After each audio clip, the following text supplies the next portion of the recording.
Bom, uma alegria muito grande estar com todos vocês. Quando eu estou numa igreja assim nova, eu me sinto mais novo, me sinto mais renovado, porque eu prego em algumas igrejas que só tem velho, só tem gente acima de 60, mas aqui eu vejo que é uma congregação bastante nova, com bastante jovens. Vocês vão notar alguns cacuetes que eu tenho. Por exemplo, quando eu era jovem, eu tinha muito cabelo. Eu era um pregador jovem. Então eu costumava fazer assim, enquanto pregava, para tirar o cabelo dos olhos. Então quando você me ver assim, fazendo assim ainda na pregação, é porque eu ainda acho que tenho cabelo. Tá? Mas eu perdi tudo com 40 anos de idade e aí se foi. Os jovens são assim. A gente pensa que nunca vai ficar careca, viu? Não estou dando nenhuma maldição aí, tá? Mas eu fiquei careca aos 40, 45 anos de idade. Eu acho que o doutor René aqui, que está aqui presente, quando me conheceu, era cabeludo, né? Porque eu conheci ele solteiro e ele me conheceu ainda bem jovem. Então, a coisa vai mudando, né? Mas tem uma vantagem da gente ser careca, não é? Eu tenho várias. Primeiro que eu não uso shampoo. Não preciso carregar shampoo quando eu viajo, nem em casa. Segunda coisa é que eu não preciso usar pente, né? Só faço assim, está penteado, tá? Tem outras coisas boas aí, né? Que me faz parecer ser da estirpe de Eliseu, não é? Só que eu não vou amaldiçoar se disserem assim para mim: sobe, calvo, sobe. Não vou amaldiçoar, isso eu prometo, tá? Como está lá na história de Eliseu. Conheci o Ivan numa das nossas conferências que fizemos, seminário, né? Que fizemos, foi de forças ocultas, seminário de forças ocultas. Como é a primeira vez que eu venho aqui, eu não trouxe outro microfone? Preciso de dois? Como é a primeira vez que eu vim aqui, eu não trouxe nenhum dos meus livros que eu tenho. Mas eu comecei a escrever em 1973. Mas em 85, lancei o meu primeiro livro, O Ministério de Louvor da Igreja. Numa época assim que a igreja não tinha esse louvor espontâneo, todo mundo agarrado ao inário, estava surgindo na época o retroprojetor, que a gente botava as lâminas ali para projetar, mas era uma novidade, era muito caro. Quando queimava a lâmpada, então tinha que esperar vir uma lâmpada do Japão. Então, eu lancei o primeiro livro, e aquele livro vendeu em todo o país, vendeu muito aquele livro. Ele foi proibido de vender em algumas denominações, porque ele era muito revolucionário. Ele era um livro muito revolucionário, porque eu já abordava em 85 como deveria ser o louvor congregacional. Então, quando eu ministrei a primeira vez na Lagoinha, eu ministrei muito lá, no tempo que Lagoinha tinha 1.500 membros, 2.000, com Márcio Valadão. Ana Paula Valadão tinha 7 anos de idade, Mariana estava nascendo ainda, estava na barriga da mãe. E aí, então, perguntei um dia para Ana Paula: você se lembra de alguma vez que eu ministrei? Ela disse assim: só me lembro, pastor, que eu ficava correndo na igreja. Ela não se lembrava muito, mas naquela época eu já ministrava muito na área de louvor. Eu escrevi 5 livros nesta área. Eu escrevi o Ministério de Louvor da Igreja, Louvor e Edificação da Igreja, baseado no livro de Neemias. Ministério de Louvor, Revolução na Vida da Igreja, Formando Verdadeiros Adoradores, Deixem Soar os Tamborins, e Cânticos ou Mantras, o que estamos entoando em nossos cultos. E aí em 2011 uma outra editora, que não a Betânia, lançou meu livro, o Livro de Ouro do Ministério de Louvor. Eles fizeram 2 edições de 3.000, depois não quiseram reimprimir, e eu também não tive dinheiro para reimprimir. O Livro de Ouro do Ministério de Louvor, em que eu resumia tudo nesse livro. E escrevi também outro tanto de livros sobre batalha espiritual.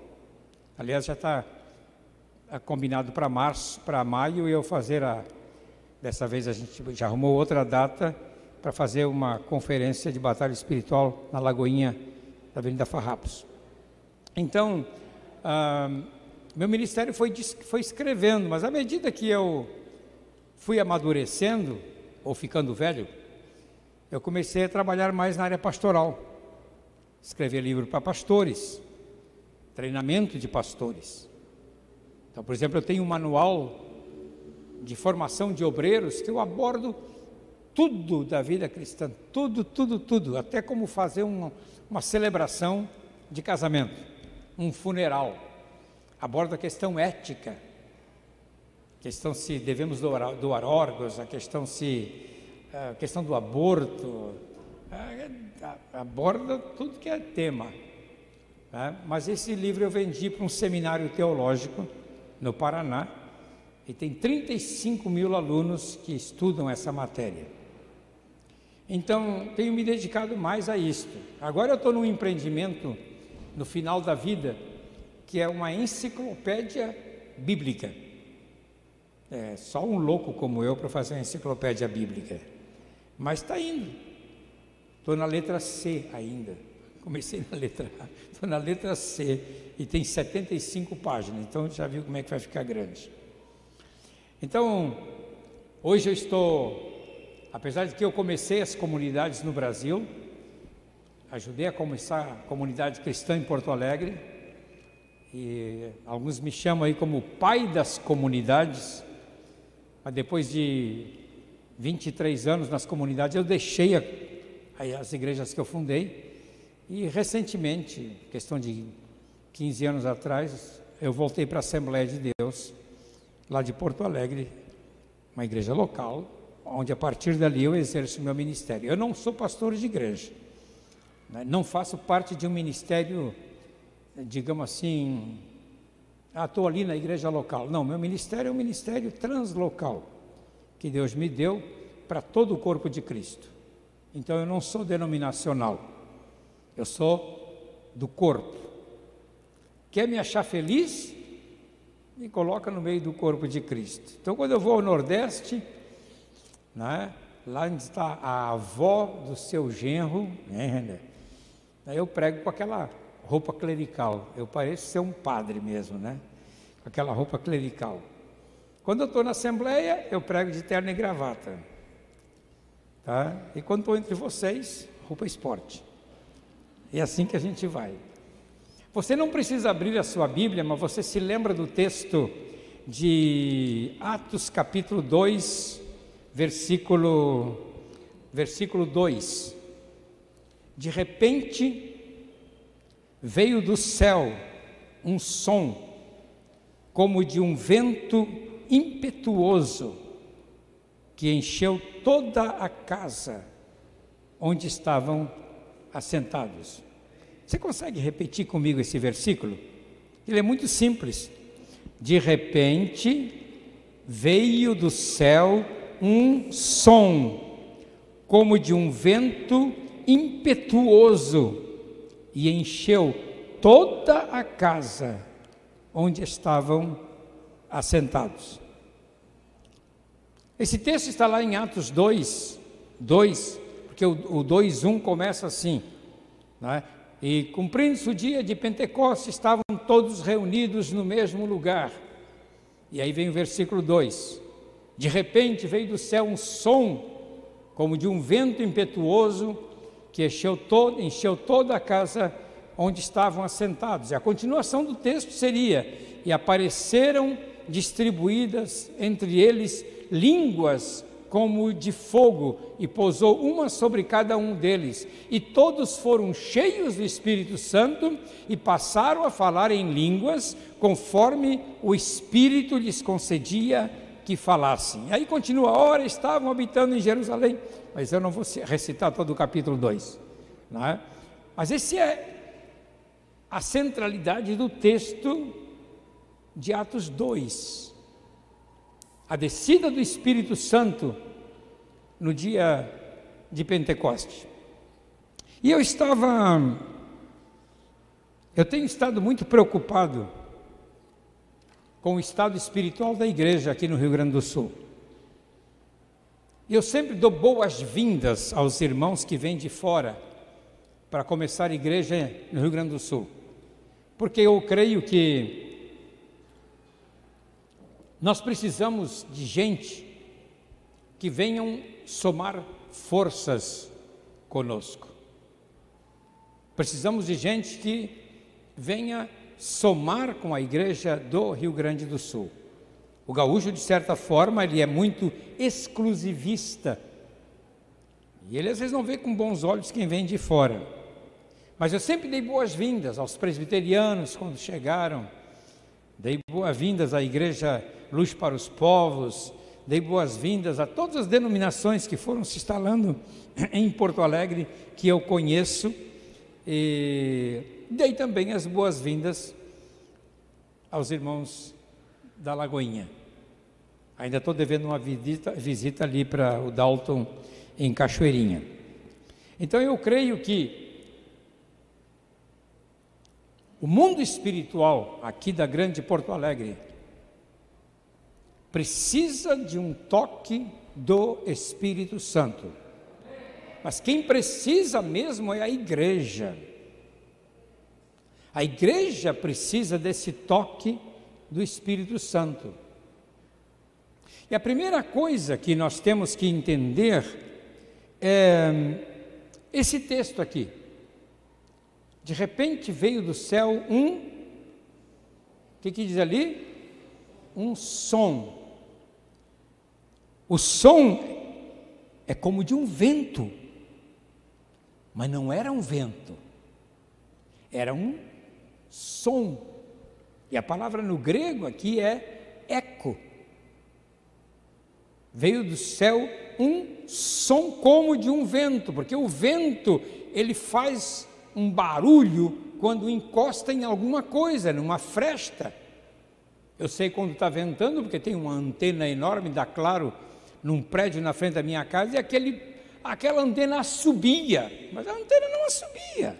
É o vento que bate lá e assobia entre os ferros da torre. Então, o som, o vento, ele entra e sai. Ele entra e sai, mas o som, ele reverbera, ele fica. Quando encheu aquela casa de um som, era um barulho como de um vento. E às vezes me preocupa essa questão que nós achamos que o Espírito Santo é um vento. Bom, mas a gente tem o texto lá de Ezequiel, capítulo 37, quando Deus fala com Ezequiel, viu a visão de ossos secos, né? Viverão esses ossos? Ezequiel responde, Senhor, só tu que sabes. Ezequiel, profetiza sobre eles, profetiza e diga, vem dos quatro ventos, ó Espírito, e sopra sobre esses ossos. Ali uma figura do Espírito Santo. E ele profetizou, e o vento veio das quatro direções, e cada osso já juntou ao seu osso e formou um grande exército sem vida. Mas depois Ezequiel é mandado profetizar. Ezequiel profetiza vida sobre esses ossos secos. E Ezequiel profetizou, e aí entrou espírito de vida naqueles corpos, que pareciam corpos daqueles, porque tinham carne, tinha músculo, tinha tudo, mas não se movia. E eles começam a se movimentar como um exército. Eu creio que a igreja no Rio Grande do Sul está nessa fase assim. Ela está com carne, ela está com tendão, Ela está um corpo, mas precisa se mexer como um exército. Precisa se mexer como um exército. Vocês aqui, como novos membros da Igreja da Lagoinha, vocês não devem se acomodar ao estilo de culto, porque o culto fica gostoso para vocês. E se acomodar ao estilo do culto, porque fica gostoso para Deus. Não, vocês têm que se sentir incomodados com os seus vizinhos, com seus amigos, e eles precisam ouvir o Evangelho, eles precisam desse toque do Espírito Santo. Do contrário, nós nos tornamos uma igreja elitizada. Quero que vocês me acompanhem. Eu andei olhando essa questão do som através dos séculos. Hoje o nosso mundo é muito, muito barulhento. Muito barulhento. Mas você imagina, até a Revolução Industrial, em 1760 mais ou menos, quando descobriram o motor de combustão, queimando o carvão para fazer o motor de combustão, e o cientista disse assim: olha, nós vamos colocar um motor de combustão nesse seu barco, não precisa mais vela. Aí o cara disse: você vai afundar meu barco? Porque só usava o vento para mexer com o navio. E veio o motor de combustão. Até então, o mundo era silencioso. O mundo não tinha ruído. O único ruído que se ouvia era o som da natureza. É que a gente não consegue perceber isso. O único ruído que se ouvia era o som da natureza. Por isso Davi gritava do alto de um monte, Saul estava do outro, e era mais ou menos 2 quilômetros, 3, e eles se ouviam. Sem alto-falante. Porque havia pureza no ar, não havia poluição sonora. O som era limpo. Então o que você ouvia? Você ouvia o zumbido das abelhas, dos insetos, você ouvia o ringir ou rangir do carro de bois, você ouvia o barulho da bigorna. O único material mecânico que fazia barulho era a bigorna. O fole, queimando o carro, botando ar no fogo, e a bigorna, que era o martelo que batia em cima do ferro quente para moldar. Eram os sons que se ouviam. Mas aí vieram os sons das fábricas, os apitos. E aí começou o mundo a se encher de som. O mundo começou a se encher de som. Então nós não temos ideia de como eram os sons originais. Como é que João Wesley pregava para 10.000 pessoas sem microfone em 1700 e pico? 10.000 pessoas ouviam, porque não tinha barulho. Hoje nós temos uma congregação com 30 e tem que botar um enorme sistema de som, não é? Porque tem muito barulho. Tem a moto que passa na frente, tem o carro que passa na frente, tem o avião que passa por cima, tem o trem que passa nos fundos. Está cheio de barulho. Nós vivemos num mundo de barulho. E esse mundo de barulho também existe no mundo espiritual. Nós vivemos no meio de um barulho espiritual que nos impede de ouvir o som do céu. Me acompanhe. Não conseguimos ouvir o som do céu. Eu estava fazendo esses tempos atrás um levantamento na área da música, nunca publiquei o que eu investiguei, mas eu fiz algumas analogias. Por exemplo, os grandes hinos e poesias que nós temos nos hinários antigos, eles foram eles foram escritos e compostos no meio da natureza, ao som da cachoeira, ao som do gorjear dos pássaros. Então, são cânticos assim de melodias lindíssimas. Ou você pega umas peças como Mozart, eu não gosto de Mozart, mas pega Beethoven, não é? Pega Johann Sebastian Bach, pega Handel, na sua obra O Messias. Então você vê como a natureza está ali naquela música. Bom, você ouve a nona sinfonia de Beethoven, ou as 4 estações, e você percebe isso. Eram músicas que eram escritas no meio da natureza. Mas aí nós tivemos que criar a guitarra. Por que criamos a guitarra? Essa é uma analogia minha, tá? Criamos a guitarra para poder competir com o som do carro, da moto lá fora. Tem que competir com aquele som lá. Aí a nossa música é escrita com aquele som. Você entende? Aí temos que criar alguma coisa para competir com o som da bateria. Especialmente quando alguns não sabem tocar, só batem, né? Mas eu admirei muito o baterista de hoje, que ele sabe tocar. Ele sabe tocar, porque uns não sabem, só batem, faz barulho. Mas assim, as nossas músicas são criadas para barulho. Os novos cânticos, com exceção de alguns do Bethel, que têm chegado até nós, e com exceção de alguns da Hillsong, eles são escritos assim para barulho. E o povo pentecostal, na igreja que eu participo, só sabe adorar a Deus no meio do barulho. Porque foi uma igreja que cresceu no meio do barulho. Se não tem barulho, Deus não está. Esse conceito, se não tem barulho, Deus não está.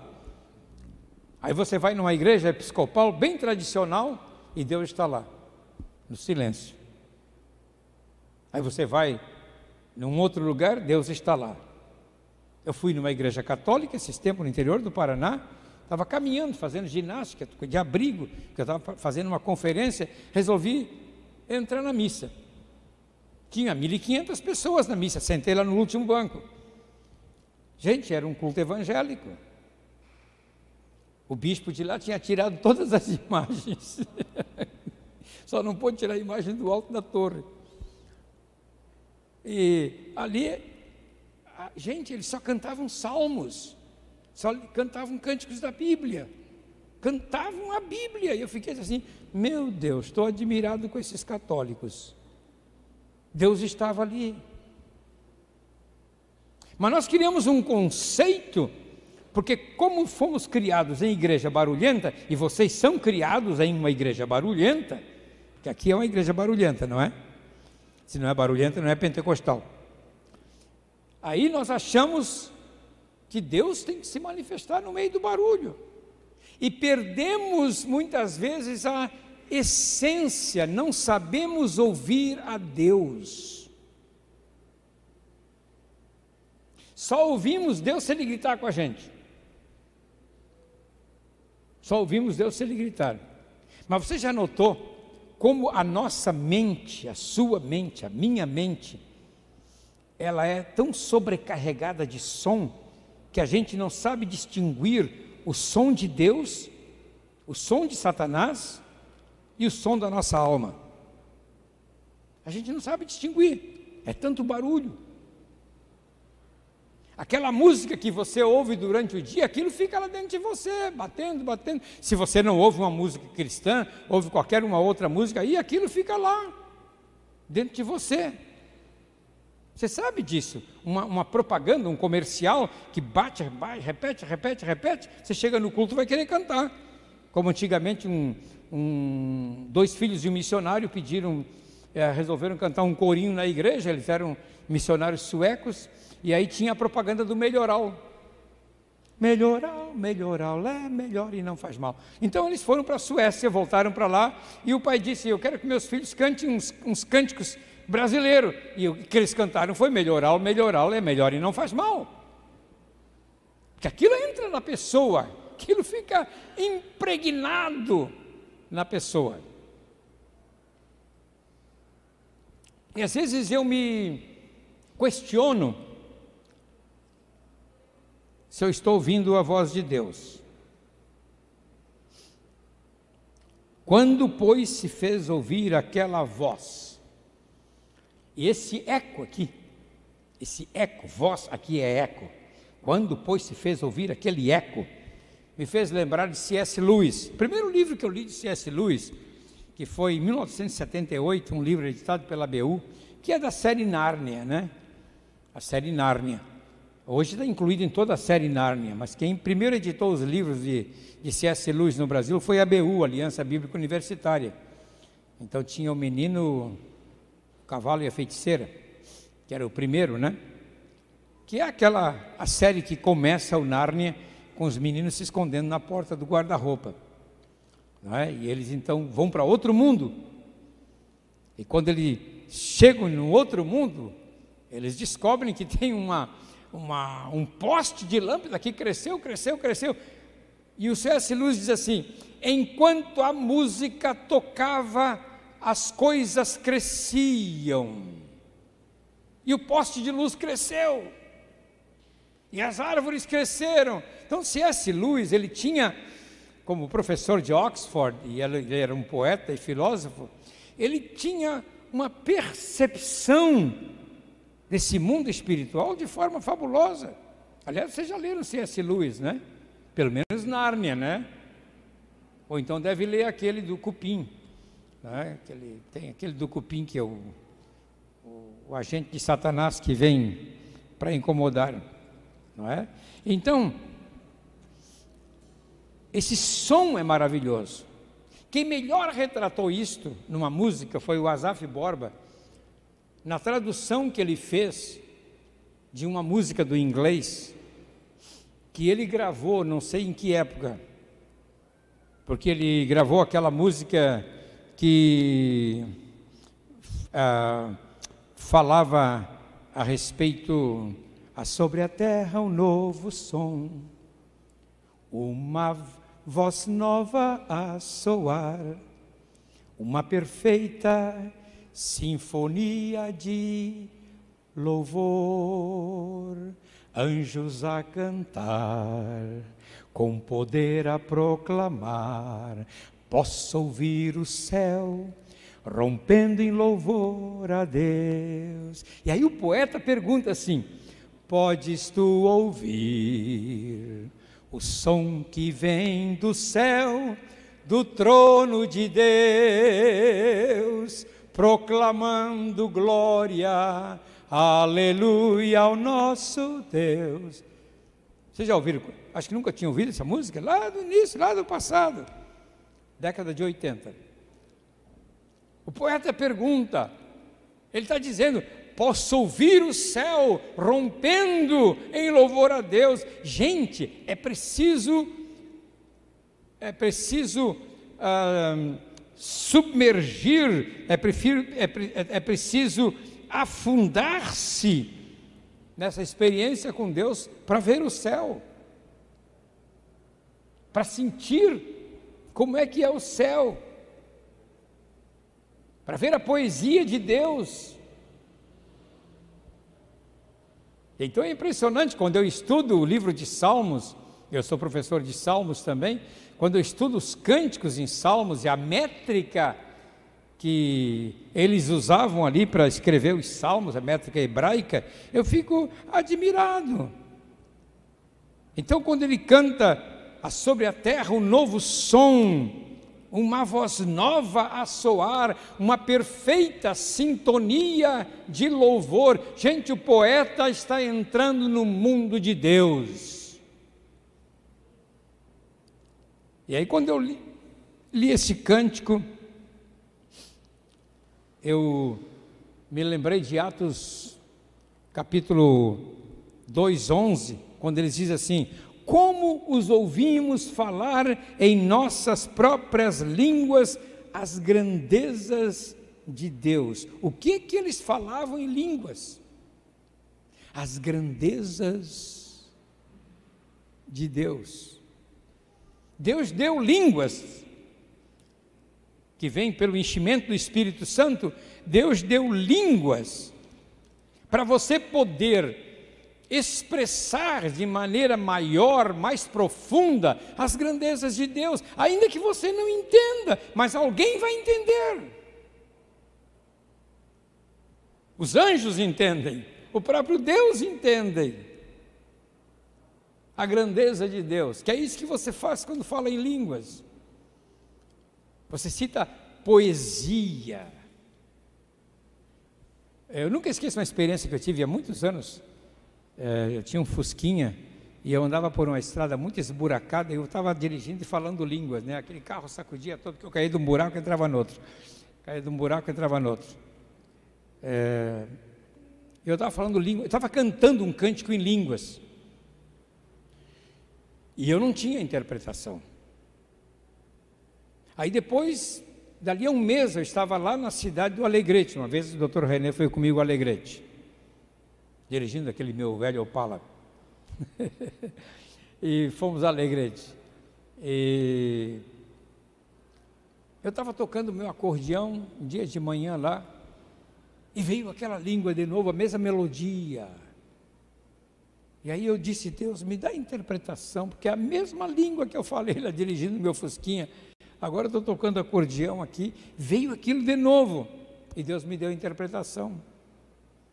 Eu estava cantando: assim como a abelha procura a flor para dela tirar o seu néctar, assim o meu espírito pousa sobre você para receber o melhor que você tem. Uau! Eu estava cantando uma poesia, eu estava dizendo uma poesia para Deus. Mas hoje nós temos muitos impedimentos contra nós a sermos poéticos, né? A geração, vocês são a maioria aqui é geração Z, mas os da geração um pouquinho atrás, a geração X, não é? Tinha que fazer poesias na escola, não é? Eu levei minha filha várias vezes lá na casa Mário Quintana para se encontrar com Mário Quintana, e todo mundo se inspirava, né, em escrever poesias por causa do Mário Quintana, ou então ia ler Drummond e tinha que escrever poesia. A gente escrevia poesia, rima, poesia.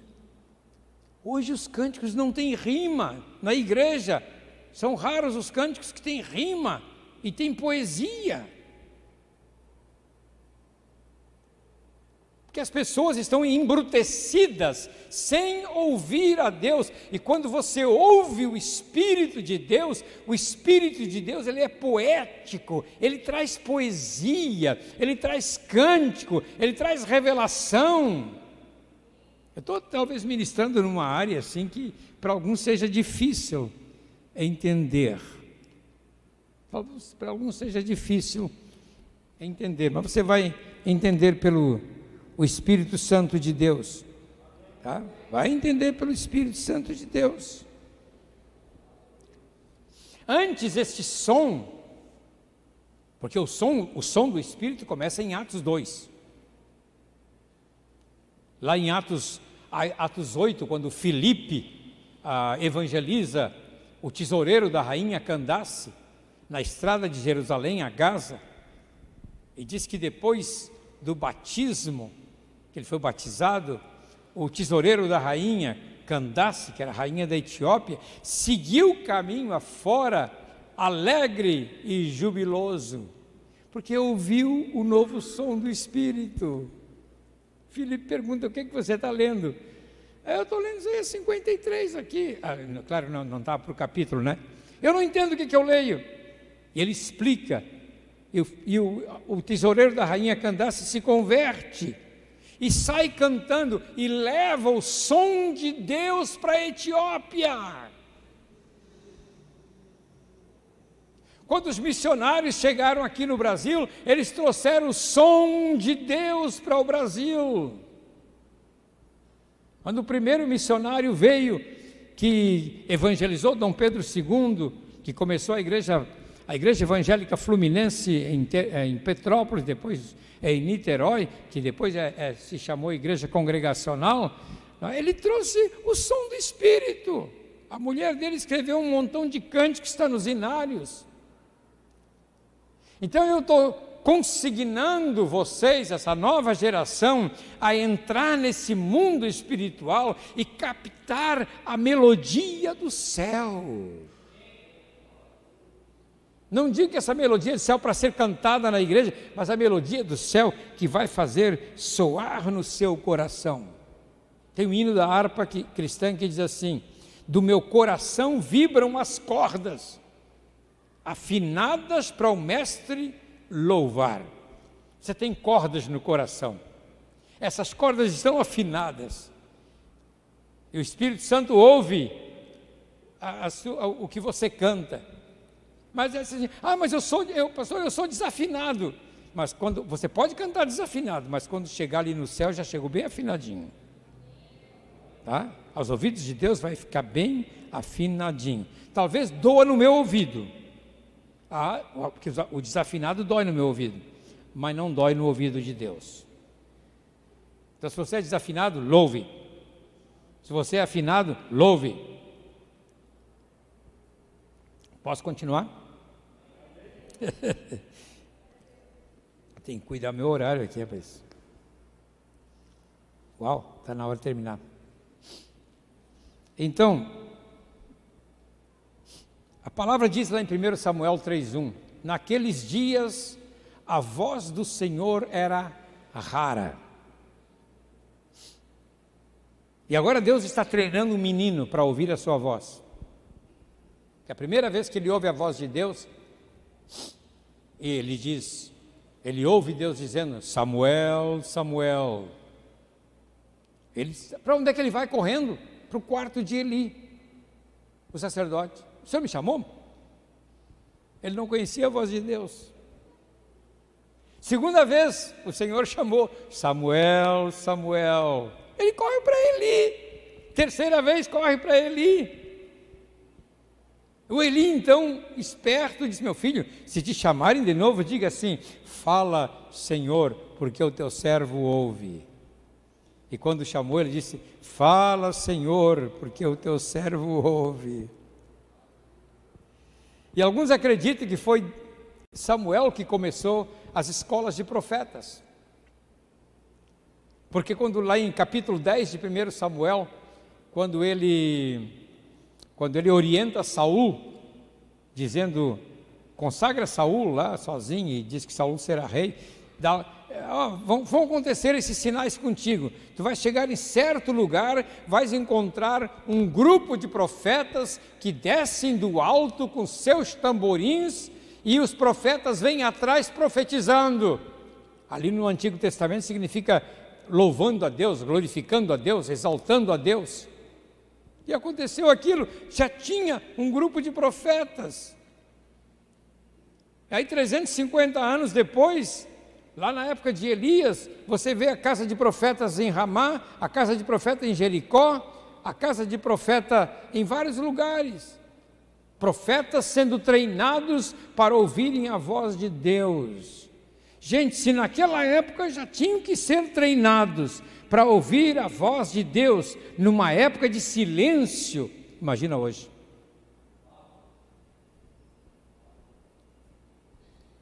Nós temos essa coisinha tão maravilhosa que eu gosto tanto, está quase fazendo parte do meu corpo já. Não é? Daqui a pouco vai grudar aqui. Se tivesse a teoria da evolução, as próximas gerações já vão nascer com um telefone celular na mão. Vai fazer parte. A gente tem isso aqui que é uma bênção, mas também é um atrapalho. É um atrapalho. Tira seu tempo de orar. Você está orando, não bota no silencioso. Mesmo no silencioso ele faz aquele barulhinho. Esse mensageiro está me chamando. Desliga. Desliga. Porque você não vai morrer. Não é tão urgente assim. Só se seu pai e sua mãe estão mal na UTI e você precisa ouvir que o médico lhe chame. Mas do contrário não. Só se você é médico, como meu amigo, os dois aqui, o René e o filho, que são médicos, que toda hora tem alguém chamando: me socorre. Ah, por que nós vamos ficar o tempo em todo só vidradinho no celular? Como se fosse uma coisa muito importante para ouvir a próxima fofoca. E deixamos de ouvir a voz de Deus. E Deus está querendo falar. Deus está querendo falar com você hoje. Eu era jovem com 17 anos quando eu ouvi a voz de Deus pela primeira vez. Eu estava orando às 8h30 da noite. Era mês de fevereiro. Eu tinha ido dormir numa casa de uma vizinha nossa para cuidar da casa, porque eles tinham ido para a praia. Eu dobrei meus joelhos para orar, sozinho, aquela noite. Na verdade eu fui orar porque eu estava com medo. Porque aquela casa estava cheia de imagens, assim, cheia de coisa lá. E eu fiquei com medo daquelas imagens, fui orar. E Deus falou comigo. Deus me chamou para o ministério. Ali eu ouvi a voz de Deus a primeira vez. Ouvi a voz de Deus. E ali mudou a minha vida, gente. Dali a um mês eu estava indo para o seminário teológico em Pindamonhangaba para ficar 2 anos internado. E lá eu aprendi ainda mais, a ouvir mais a voz de Deus. Então meus primeiros dias de jovem, terminando a adolescência, entrando na juventude, eu estava ouvindo a voz de Deus. Ouvindo o que Deus queria, varando as noites, orando, buscando a Deus. Depois que eu saí do seminário, que vim para Porto Alegre, continuava, eu fazia minhas vigílias sozinho à noite. Sozinho à noite, numa luz de lampião. Eu queria buscar a Deus, queria ouvir a voz de Deus. Felizmente nós não tínhamos na ocasião televisão, nem celular, né? Tinha o rádio. Mas o rádio estava desligado. Por que será que as gerações antigas ouviam mais a voz de Deus? E nós ouvimos pouco.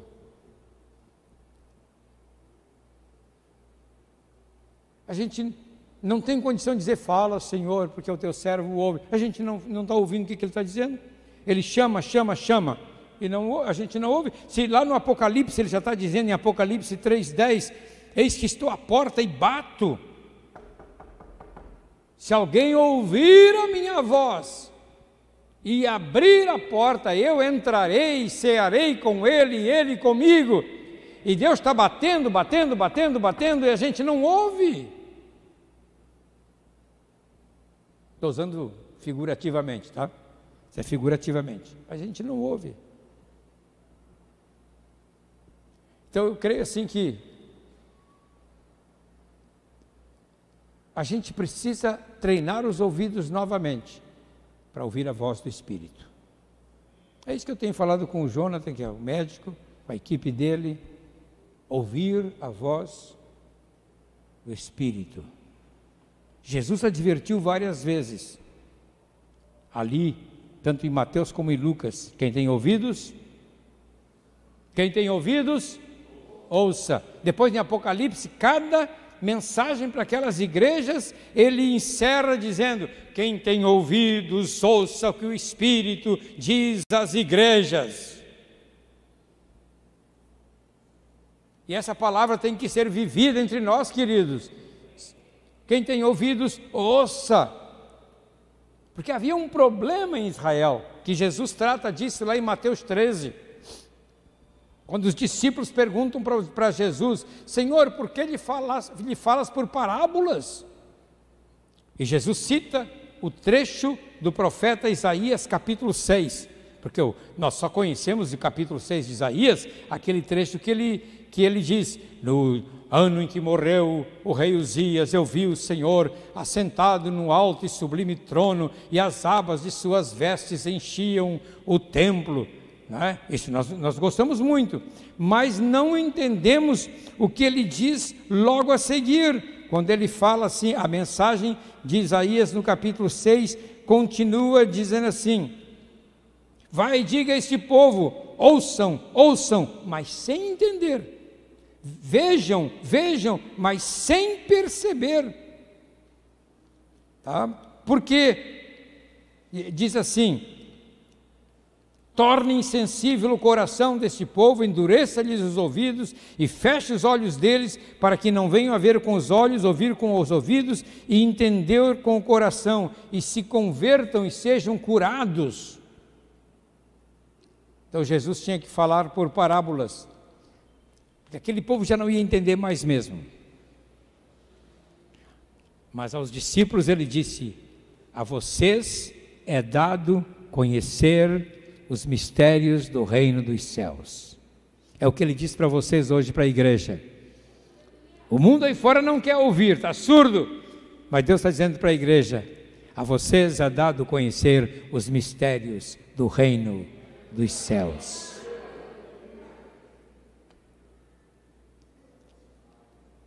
Se a gente pudesse, se tivesse um jeito de abrir os nossos ouvidos para ouvir o Espírito Santo, se tivesse um jeito de fazer isso, como eu tinha meus alunos no seminário, e às vezes me dava vontade de partir a cabeça deles no meio e botar a Bíblia lá dentro, de tão ignorantes que eram da Bíblia.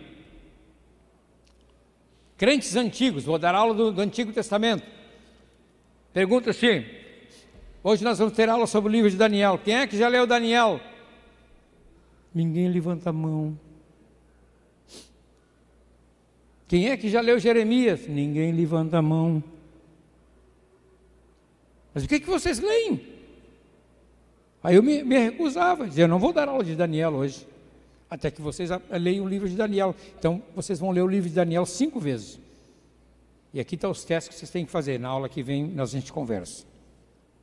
Cansei de encerrar a aula assim, porque eu estou com um crente ali antigo, que nunca leu o livro de Daniel completo, nunca leu Jeremias, nunca leu Isaías. Tudo bem que não lesse Levítico que é cheio de leis e regras, mas leia Números, leia Êxodo, leia Deuteronômio. As pessoas estão com seus ouvidos fechados para ouvir. Ouvidos fechados. E Deus quer de você hoje uma confissão. Abra os seus ouvidos. Faça essa oração: Senhor, abre os meus ouvidos para ouvir a voz do Espírito Santo.